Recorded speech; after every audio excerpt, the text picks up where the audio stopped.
জমানার বড় ইমাম ইমাম আহমদ বিন হাম্বল, যিনি মুসনাদ শরীফ লিখেছেন, যেই মুসনাদ শরীফের হাদিস হল 40,000-এর ঊর্ধ্বে হাদিস লিপিবদ্ধ করা হয়েছে।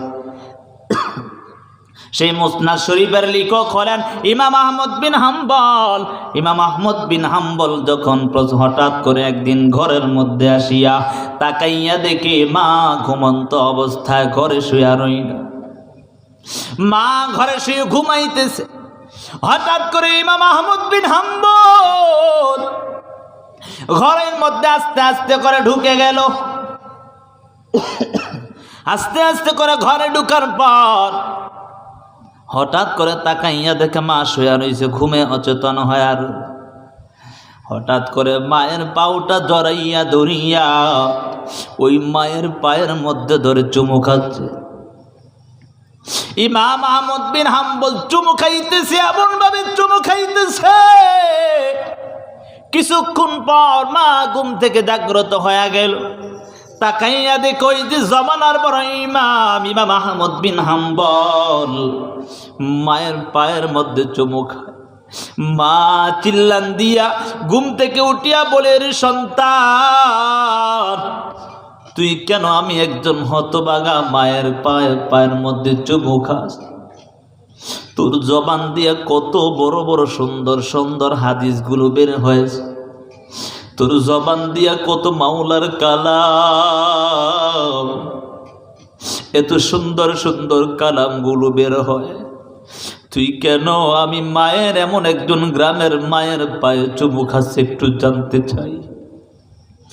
ইমাম আহমদ বিন হাম্বল চিল্লান দিয়া ডাক দিয়া বলে, আম্মা জান, আমি দুনিয়ার কারো পায়ের মধ্যে চুমু খাই না, আমি আমার জান্নাতের মধ্যে চুমু খাচ্ছি। কারণ নবীর হাদিস পড়েছি, মা বাবার পায়ের নিচে নাকি সন্তানের জান্নাত।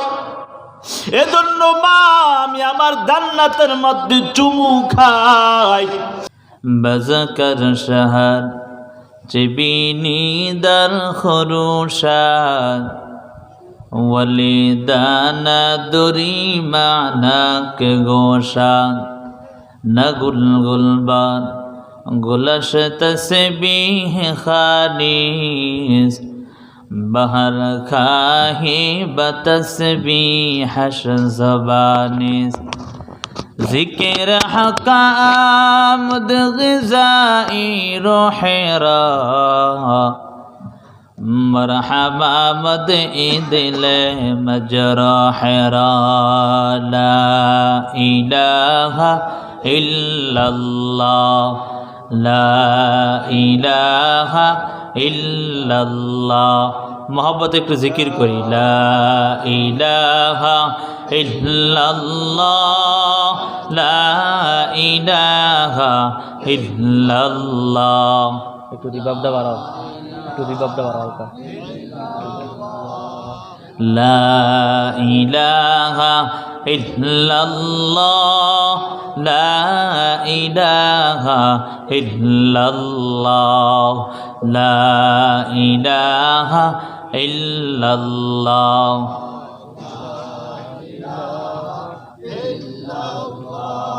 লা ইলাহা ইল্লাল্লাহু মুহাম্মাদুর রাসূলুল্লাহ সাল্লাল্লাহু আলাইহি ওয়া আলিহি ওয়াসাল্লাম।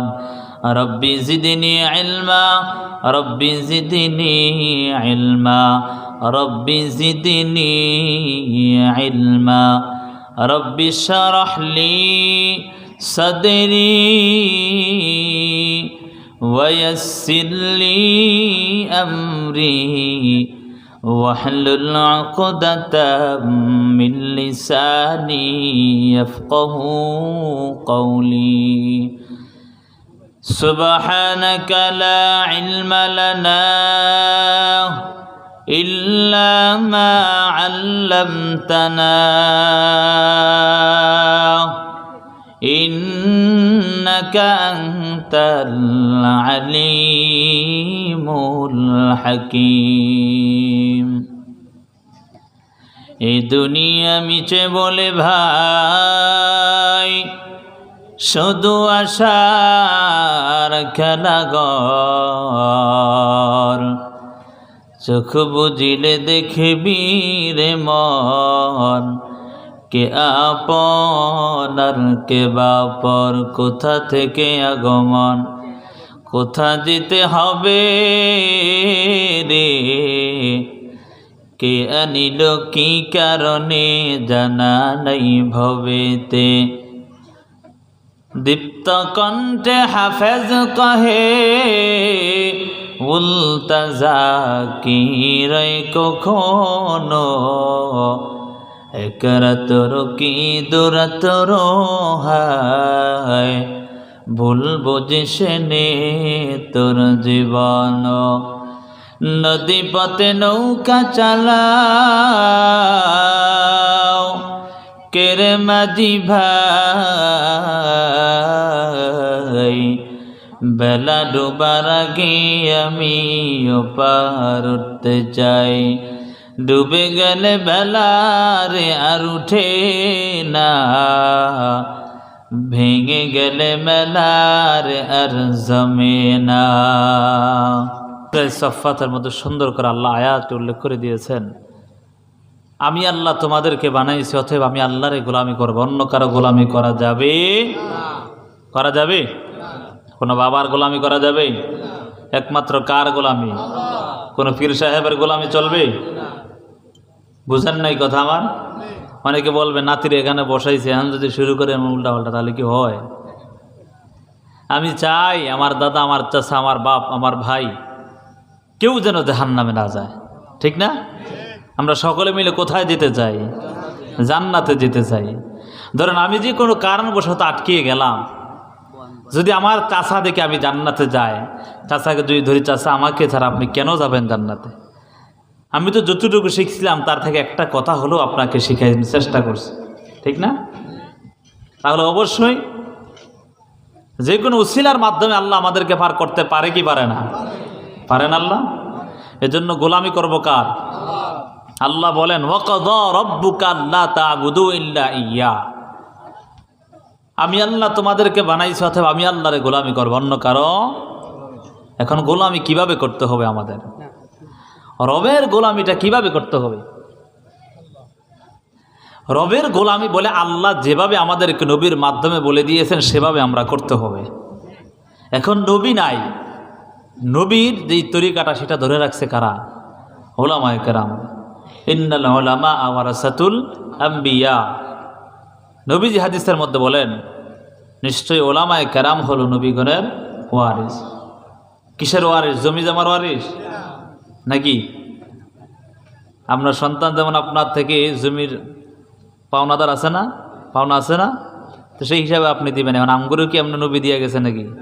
তাহলে সব উলামায়ে কেরাম মক্কা দখল করতো, ঠিক না? হ্যাঁ, কথা বুঝেন না? আমার রাগ করেন আপনারা? অনেক দিন পরে দেশের মানুষের হয়েছে, এই জন্য একটু আনন্দ লাগতেছে, কথা বলেন, ঠিক না?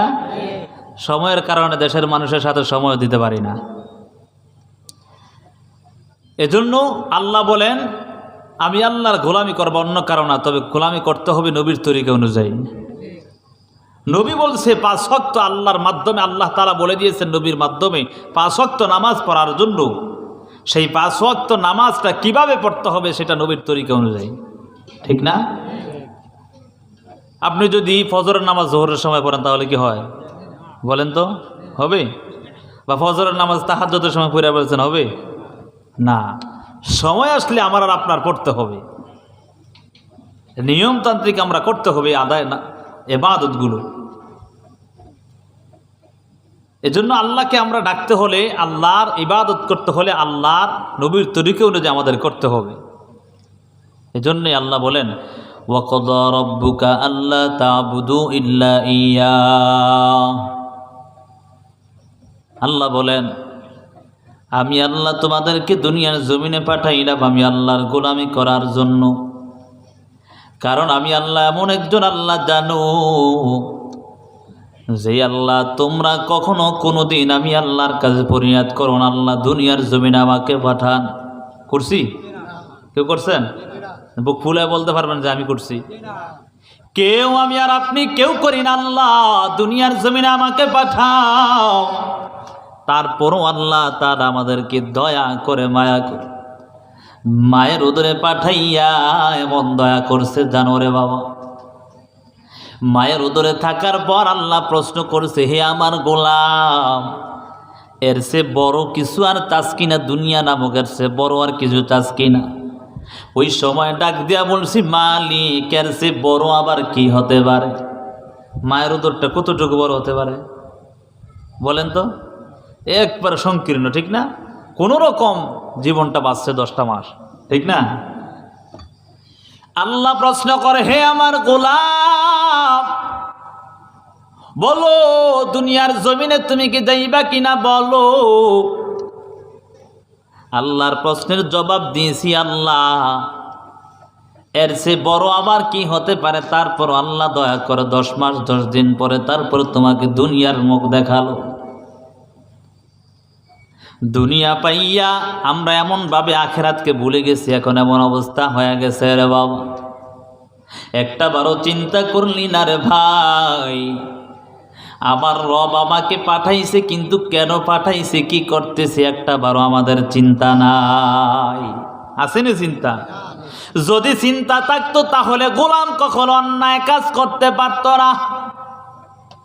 যদি এমন চিন্তা যদি অন্তরে হতো তাহলে আল্লাহর গোলাম কখনো আল্লাহর গোলামি ছাড়া অন্য কারো গোলামি করতো না। মুয়াজ্জিন আযান দেয় হাইয়া আলাস সালাহ, কিন্তু তাকায় দেখি আল্লাহর গোলামটা দোকানের দিকে দৌড়ায়। একটাবারও চিন্তা করলো না এই দুনিয়ার জমিন ক্ষণস্থায়ী, কথা বলেন ঠিক নেই? এই দুনিয়ার মধ্যে কেউ কি আছে গ্যারান্টি দিতে পারবে আমি এত বছর বাঁচবো? এমন কেউ আছেন গ্যারান্টি দিতে পারবেন? আপনি এলাকার বড় মাতবর হয়ে গেছে এজন্য মনে হয় গ্যারান্টি দিতে পারবেন, বা আমি বড় হুজুর হয়ে গেছি এজন্য গ্যারান্টি দিতে পারবো? না না, কেউ গ্যারান্টি দেওয়ার কোনো সুযোগ। এমনও হতে পারে আমি একবার কথা বলছি, দ্বিতীয়বার কথা বলার আমার সুযোগ আর এমনও হতে পারে রে বাবা, জানো আজকে আপনাদের সামনে কথা বলার আমার মালিক সুযোগ দিয়েছে, কিন্তু এমনও খবর পাইতে পারো আগামীকালকে সকালবেলা অমুকের সন্তানটা দুনিয়া থেকে বিদায় নিয়ে চলে গেছে। কিসের বাহাদুরি করো? একটা বড় চিন্তা করলা না রে বাবা? এই দুনিয়াটা হলো আমাদের জন্য কামাইয়ের জায়গা। আমরা কিন্তু সবাই একদিন অন্ধকার কবরে যেতে হবে। সেই কবরের জন্য কি সামান নিয়ে আমরা তৈরি হলাম একটা বড় চিন্তা করলাম? কবরে যাওয়ার সাথে সাথে যখন প্রশ্ন করবে রবের পরিচয় দাও, ধর্মের পরিচয় দাও, নবীর পরিচয় দাও, যদি কোনো আমল না থাকে রে বাবা, ওই সময় শুধু হা হা লা আদরি বলবা, চিল্লাইবা হা হা লা আদরি, কিছুই জানি না, কিছুই জানি না। এমন কত পণ্ডিত দেখা যায়, এক আল্লাহর বান্দি বড় শিক্ষিত মানুষ, ভাই দুনিয়া থেকে বিদায় নিয়ে যাবে, অসুস্থ হয়ে গেছে, কেমন যেন অসুস্থ মুমূর্ষ অবস্থায় হয়ে গেল। ভাইকে পড়াইতেছে অথচ ভাই এক এক সময় এমন একটা অন্যায় কাজের মধ্যে জড়িত থাকতো, কোনোদিনও বাধা দিল না। যখন মুমূর্ষ অবস্থায় হয়ে যায়, আলেমদের কাছ থেকে শুনতে পায় কবরের মাধ্যমে মাত্র 3টা প্রশ্ন করা হবে। কয়টা? রবের পরিচয় দাও, ধর্মের পরিচয় দাও, নবীর পরিচয় দাও। এই 3টা প্রশ্নের কথা শুনিয়া বোন ভাইকে বারবার পড়াইতেছে, ভাই বল রবের পরিচয় একমাত্র আমার আল্লাহ, ধর্ম আমার আর তোমার হলো ইসলাম, নবী শেষ নবী হযরত মুহাম্মাদুর রাসূলুল্লাহ সাল্লাল্লাহু আলাইহি ওয়া আলিহি ওয়াসাল্লাম হলো আমাদের নবী। এমন পড়াইতেছি কিন্তু সারাটা জীবন অন্যায় কাজের মধ্যে জড়িত। বলো রে বাবা, সে কবরে যাওয়ার পরেই কথা কি স্মরণ থাকবে? বোন যখন কবরের মধ্যে ভাইকে রেখে আসলো, দুনিয়া থেকে বিদায় নিয়ে চলে গেল, ভাইকে কবরে রাখার পর ভাইয়ের কবরের পাশে দাঁড়াইয়া ভাইকে ডাক দিয়া বলে, ভাই বল রবের পরিচয়। যখন রবের প্রশ্ন করবে বলবি একমাত্র আল্লাহ, আসলে কি হবে? হবে? এজন্য দুনিয়াটা হলো কামাইয়ের জায়গার ভাই। এই দুনিয়ার মধ্যে আসছো, কি করতেছ একবারও চিন্তা করলা না? এই দুনিয়া থেকে আমরা সবাই চলে যেতে হবে রে বাবা। ধন সম্পদ দৌলত এত কিছুই আমার আর আপনার সাথে কিছুই যাবে না। যখন নিঃশ্বাসটা বন্ধ হয়ে যাবে, আদরের সন্তানের জন্য বাড়ি গাড়ি এত কিছু করে এত কিছুই না করলা, আদরের স্ত্রীর জন্য এত কিছুই করার পর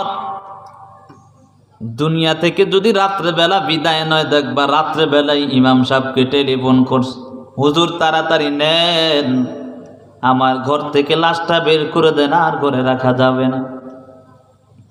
যদি প্রশ্ন করা হয়, বোন এটা তো আর কেউ না, এটা তো তোমার আদরের স্বামীটা ছিল, যাকে ছাড়া তুমি বাঁচতা না,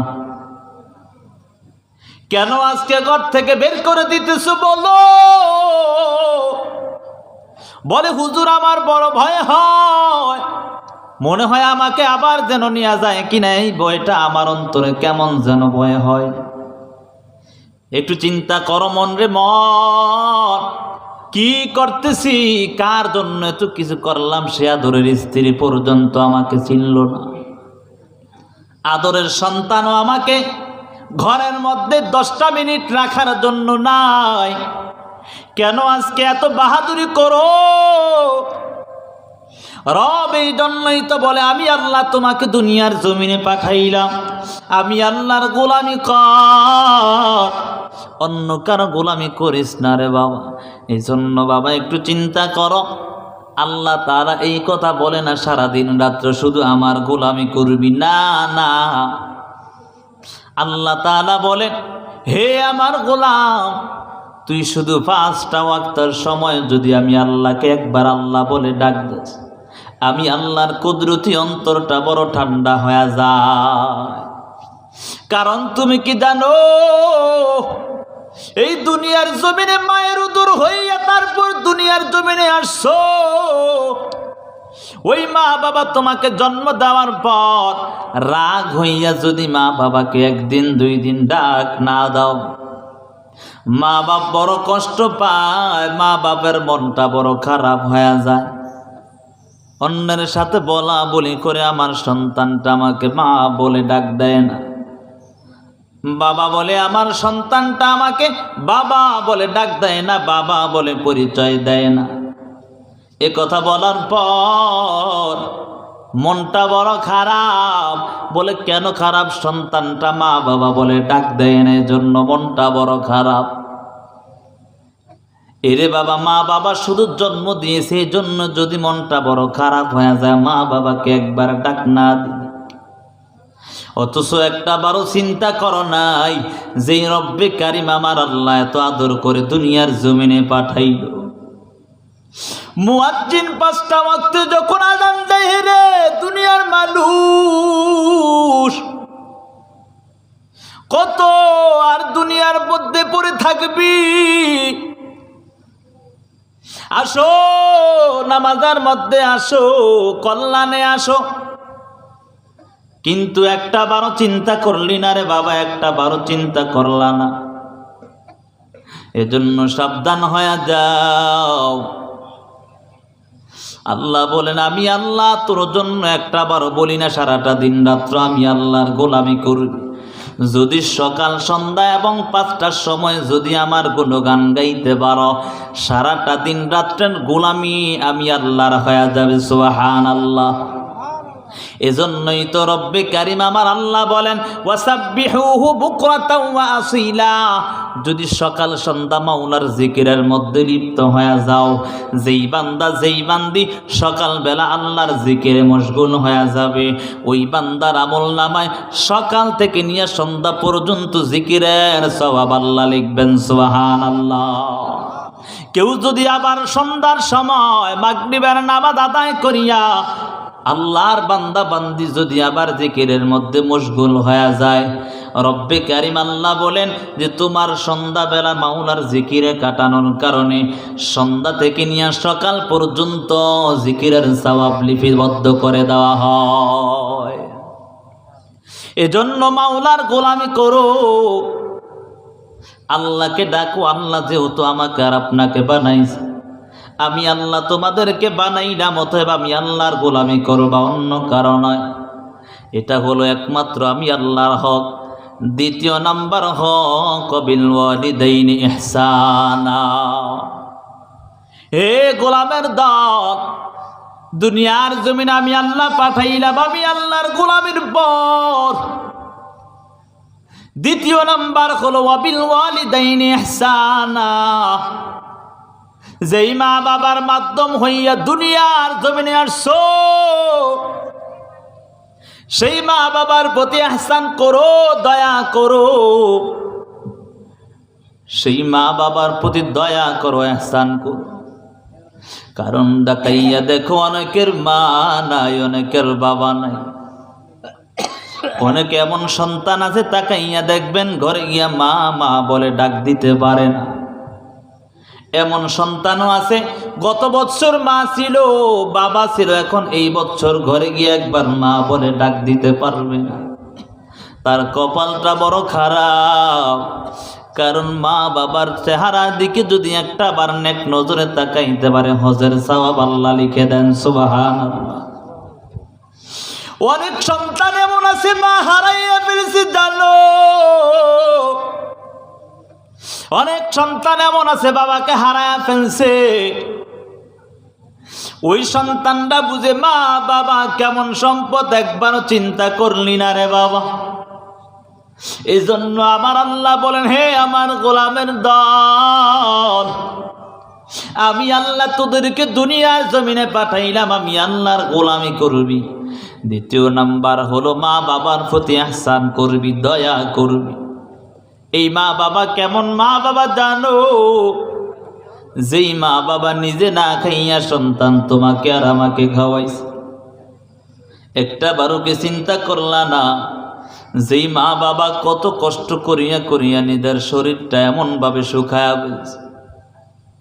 এই যে রৌদ্রের সময় এমন হইতো, অনেক বাবারা ওই যে জমিনের মধ্যে কাজ করতে করতে এমন অবস্থা হয়ে যায়, শরীরের রং পর্যন্ত পরিবর্তন হয়ে যাইত। কথা বলেন ঠিক না?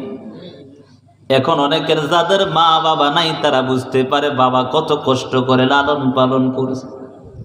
চাচাকে প্রশ্ন করা হয়, চাচা এত সারাটা দিন কেন কাজ করেন, কেন ইবা এত কিছু করলেন?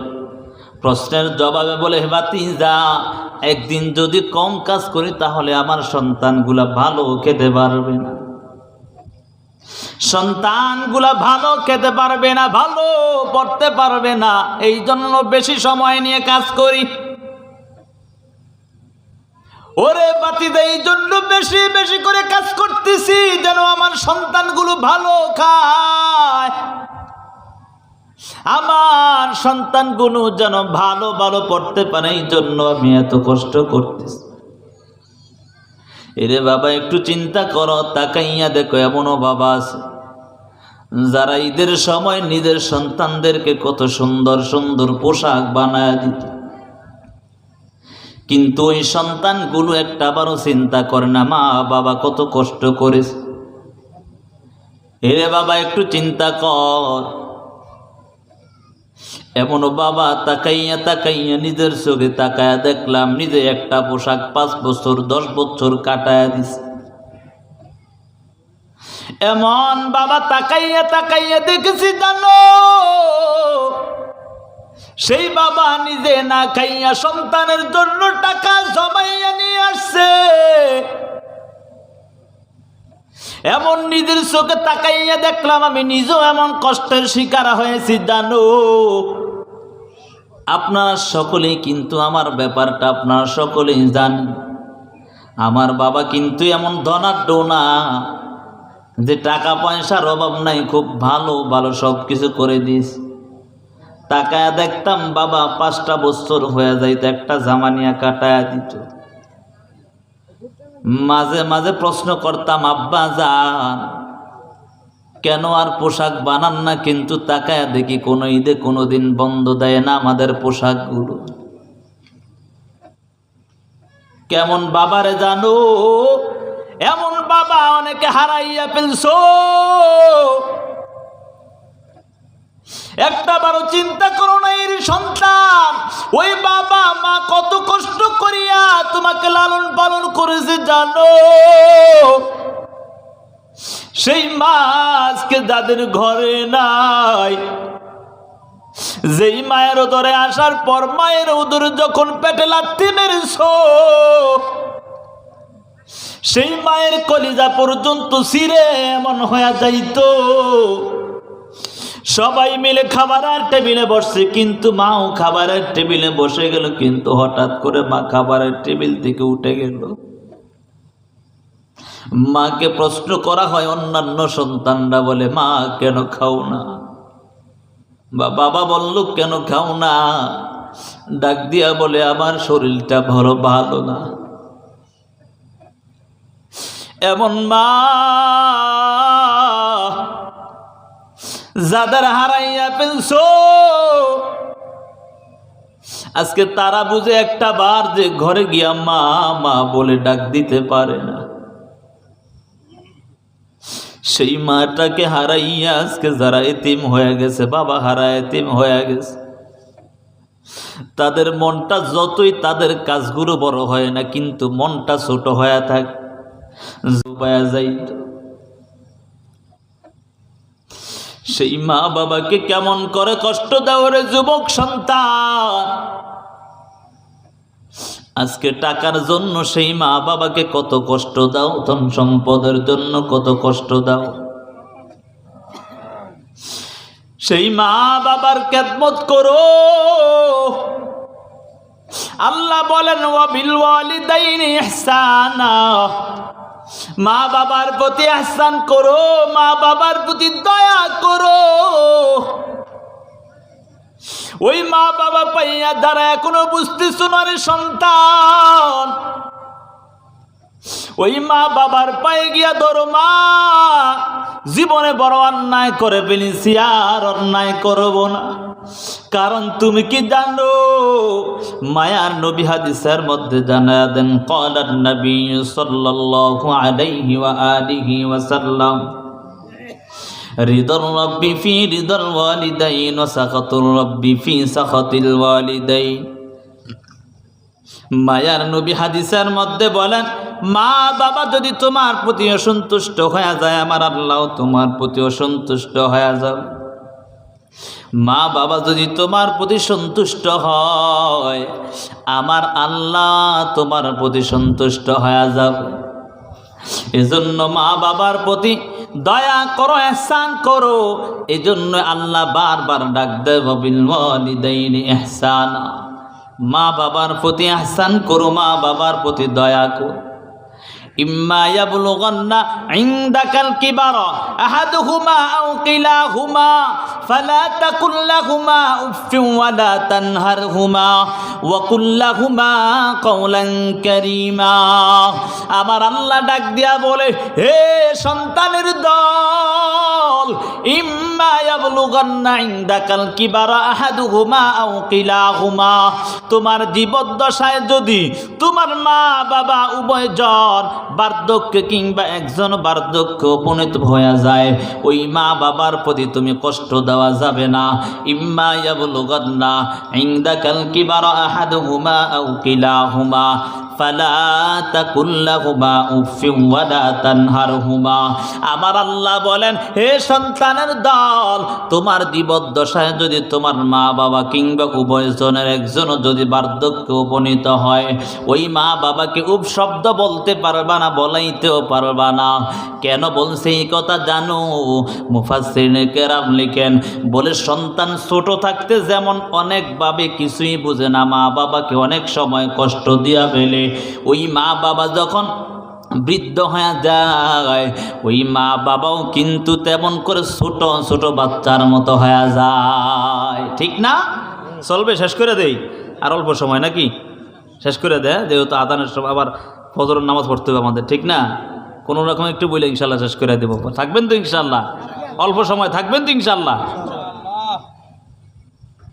এই মা বাবার প্রতি দয়া করো, মা বাবার প্রতি ইহসান করো। কারণ ওই মা বাবা যখন বৃদ্ধ হয়ে যায়, মা বাবাও কিন্তু ছোট বাচ্চার মতো হয়ে যায়। তোমার মাকে তুমি খাবার দিয়েছ, খাবার দেওয়ার পর কিছুক্ষণ পর প্রশ্ন করে বললে, মা আমাকে এখনো খাবার দেয় না। আছে না এমন? এই মাত্র খাওয়াই হয়েছে, এখন আমার খাবার দেয় না। এমন আছে না? অনেক সময় হয় না? বৃদ্ধ হয়ে গেছে, মাথার কবঞ্চেজ আগের মতো নাই। এজন্য মা বাবা একটা কথা যদি 2 বার 3 বার প্রশ্ন করে বিরক্ত হওয়া যাবে না, উপশব্দ বলতে পারবা না। কেন জানো? ওই মা বাবা যখন বড় ছিল, তুমি ছিলা ছোট, ওই সময় মা বাবার হাতটা দরিয়া দরিয়া রাস্তা দিয়া হেঁটে যাওয়ার সময় এটাকে ওটাকে কত রকমের প্রশ্ন করলা, একটা বারও কিন্তু মা বাবা তোমার প্রতি বিরক্ত হয়ে যায় না। আরো আদর করিয়া কোলে জড়াইয়া বুকে জড়াইয়া কত সুন্দর করে তোমার সাথে জবাব দিয়েছে। এজন্য মা বাবার সাথে ihsan করো, মা বাবার সাথে অন্যায় করা যাবে না। ফালা তাকুল্লাহুমা উফফিন ওয়ালা তানহারহুমা। আমার আল্লাহ বলেন, হে সন্তানের দল, ওয়ালা তানহারহুমা, ওই মা বাবাকে ধমক দিও না। কি করবা জানো?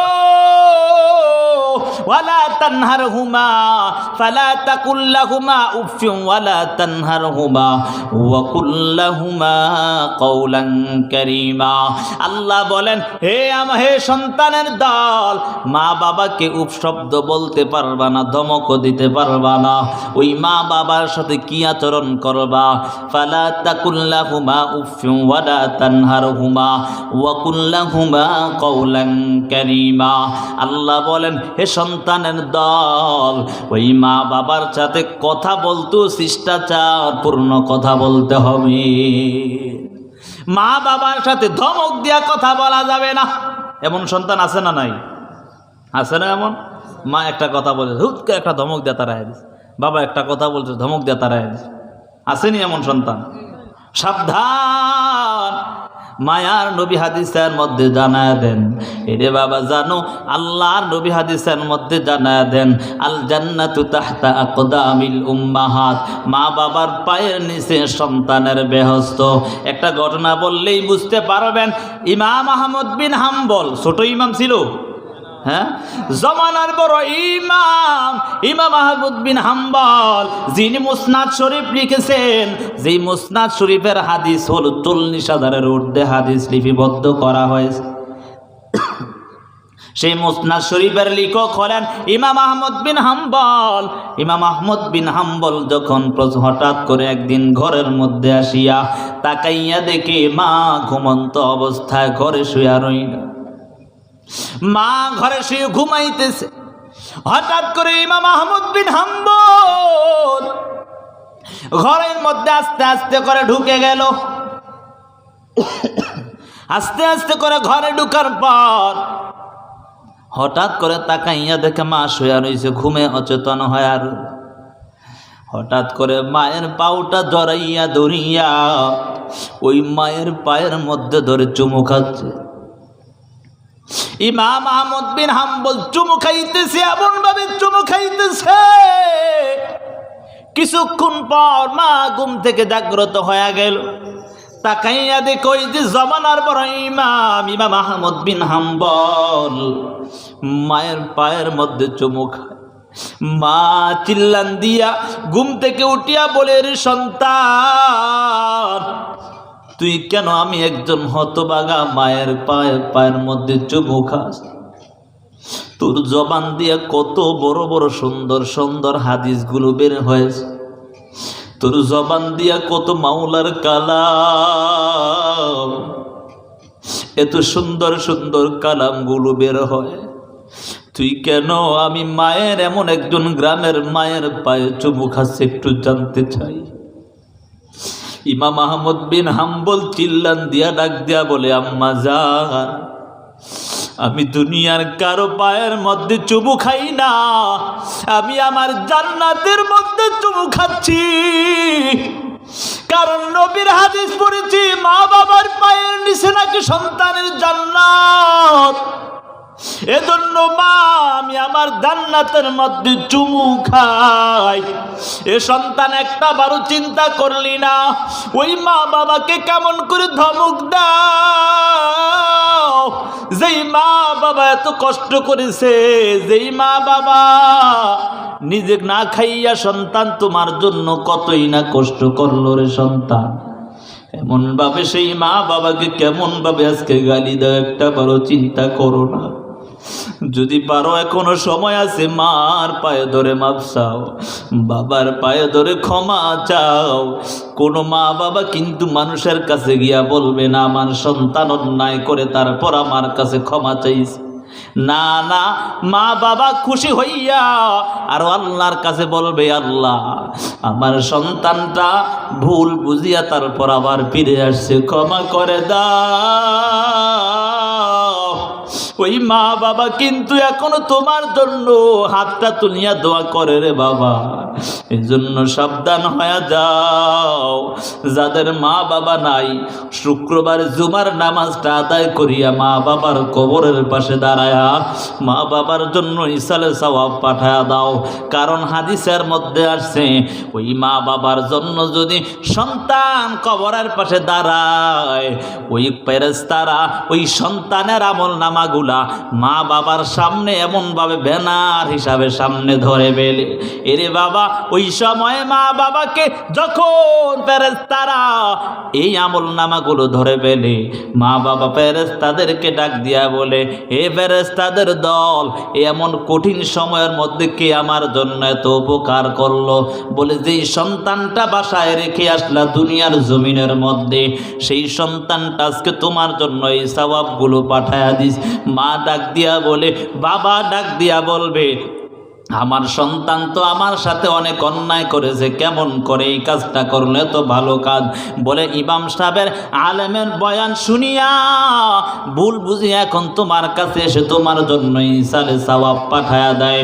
আল্লাহর বান্দা বান্দি ডাক দিয়া বলবে ও ফেরেশতারা আল্লাহর জাত ও সিফাতের কসম আমার সন্তান ভুল বুঝেছে, এখন আবার ভুল বুঝিয়া যখন আমার কাছে ফিরে আসলো তোরা সাক্ষী থাক আমি আমার সন্তানের সব অন্যায়গুলো ক্ষমা করে দিলাম। সুবহানাল্লাহ।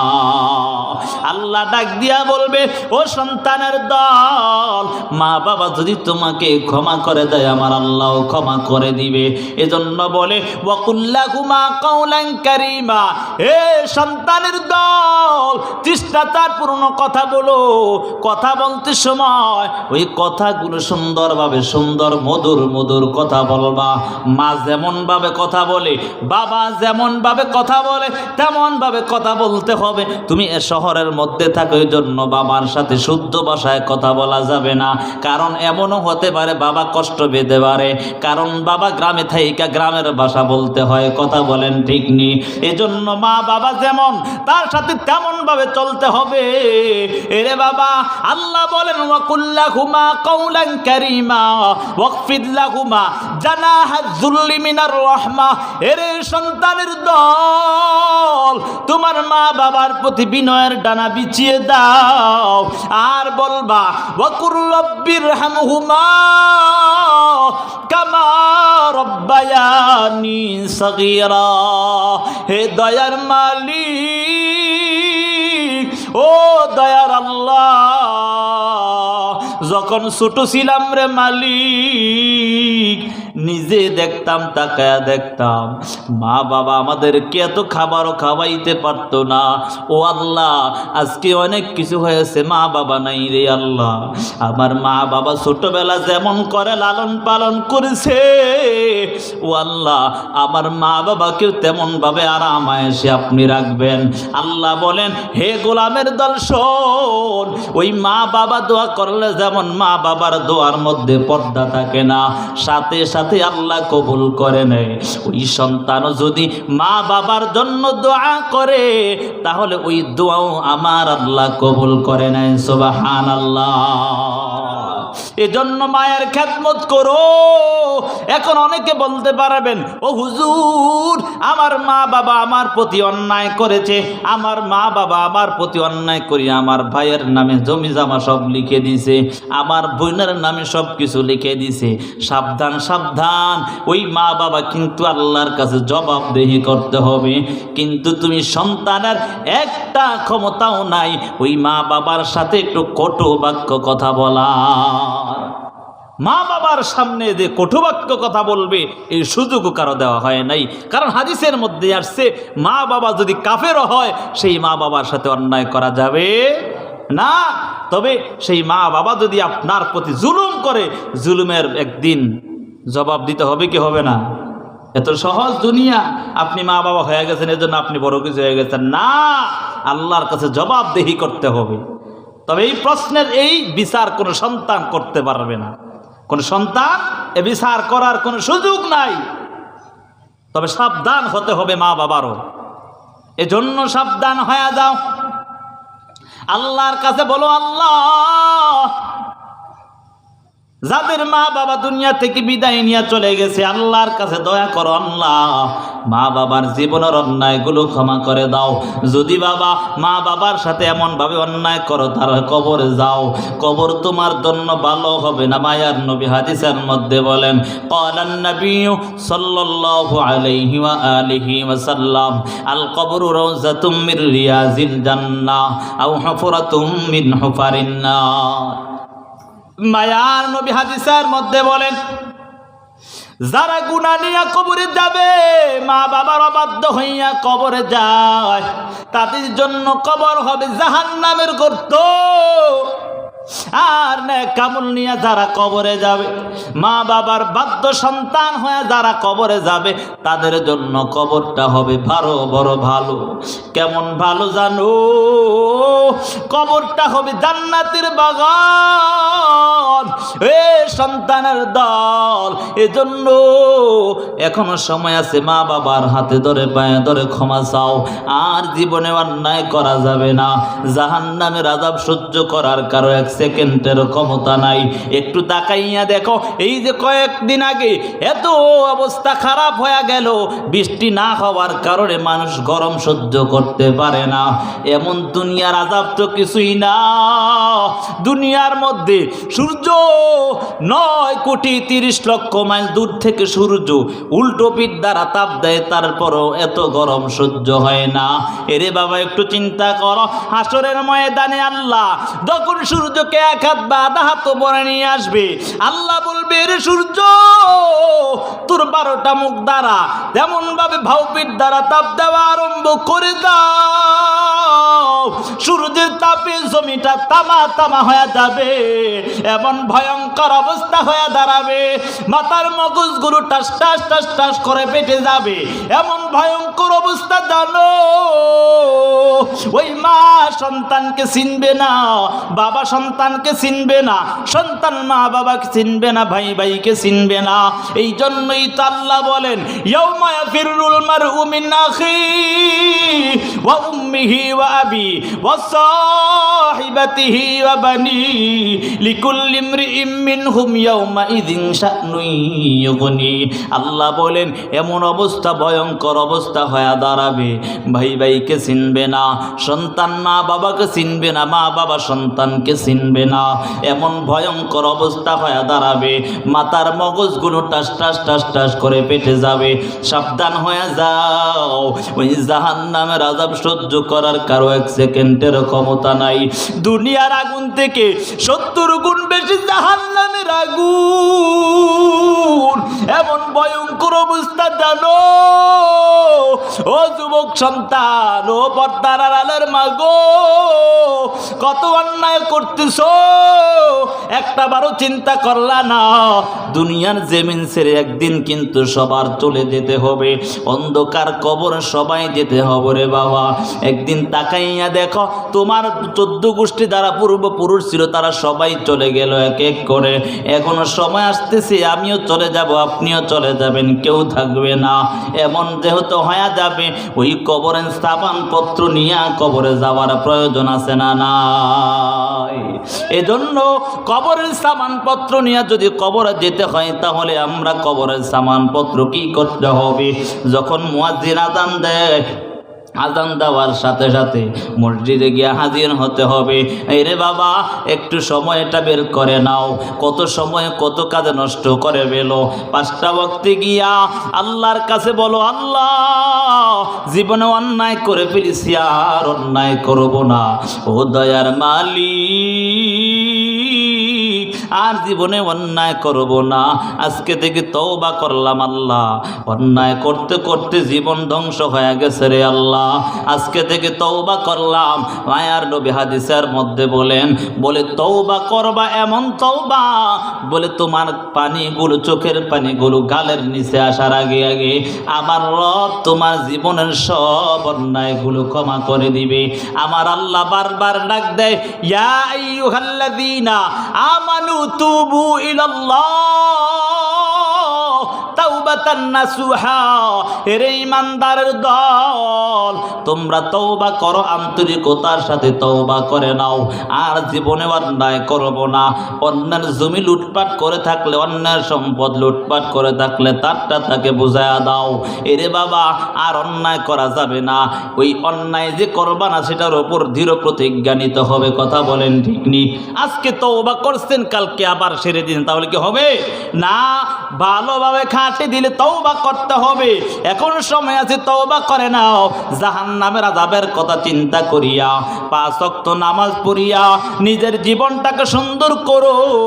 একটুকে চিন্তা করো না, গত 2-3 বছর আগে যে বরিশাল ভোলাগামী লঞ্চের মধ্যে আগুন লাগিয়া এমন সারকার হয়ে গেল, এত মজবুত মজবুত লোহাগুলো সারকার হয়ে গেল, একটা বড় চিন্তা করলা না?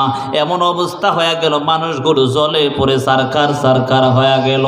ভাই ভাইকে চিনতে পারে না, মা সন্তানকে চিনতে পারে না, জ্বলে এমন অবস্থা হয়ে গেল। ওই যে তাকাইয়া দেখো না, চট্টগ্রামের জমিনের মধ্যে সিএনজি ব্লাস্ট হইয়া মানুষটা জ্বলে পড়ে সারকার হয়ে গেছে। কথা বলেন ঠিক নি?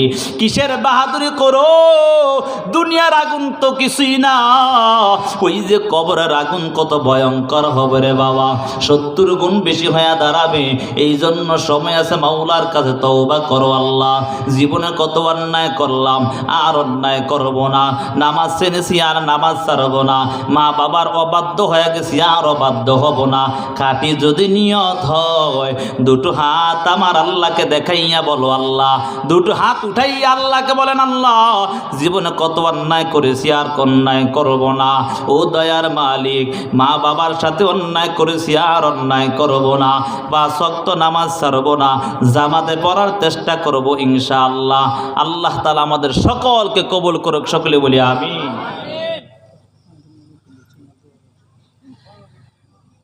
প্রিয় হাজিরিন, সকলে তো আমার জন্য দোয়া করবেন তো ইনশাআল্লাহ? না দোয়া করতেন না? কে কে দোয়া করতেন একটু হাত তোলেন তো। দোয়া করতেন না আপনি?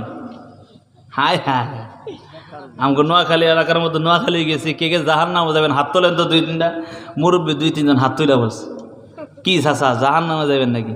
কজন আমার 14 গোষ্ঠীও জাহান্নামে যাইতাম। এই শীতের রাত্রে আপনার ওয়াজ শুনতে আইছি, কি আমি জাহান্নামে যাইতাম নাকি? তা হাত তুললেন কে? আমি তো বলছি কে কে জাহান্নামে যাবে। আরে হুজুর ভুলে গেছি, আমি তো ভাবছি হুজুররা যা বলে সব ভালোই বলে। জোশের সাথে হুশ থাকতে হবে। কথা বলেন ঠিক নেই? আল্লাহ তাআলা আমাদের সকলকে কবুল করুন। আমার অনেক চাচা, অনেক বাবা, অনেক দাদা, অনেক আত্মীয় স্বজন, অনেক এলাকার মানুষ দুনিয়া থেকে বিদায় নিয়ে গেছে। কথা বলেন ঠিক নেই? চলে গেছে না?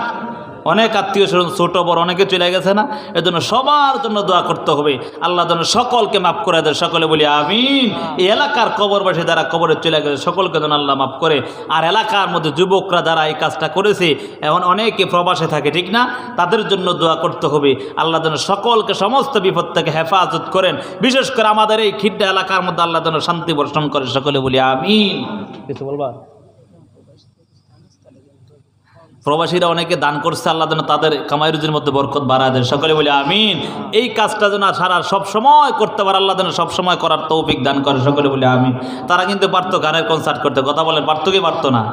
গানের কনসার্ট না করে একটা ভালো কাজ করার জন্য তারা এই কাজটা করেছে। আল্লাহ যেন তাদেরকে কিয়ামত পর্যন্ত যারা আসবে তাদের সকলকে যেন এই কাজটা ধরে রাখতে পারে। সকলে বলি আমিন।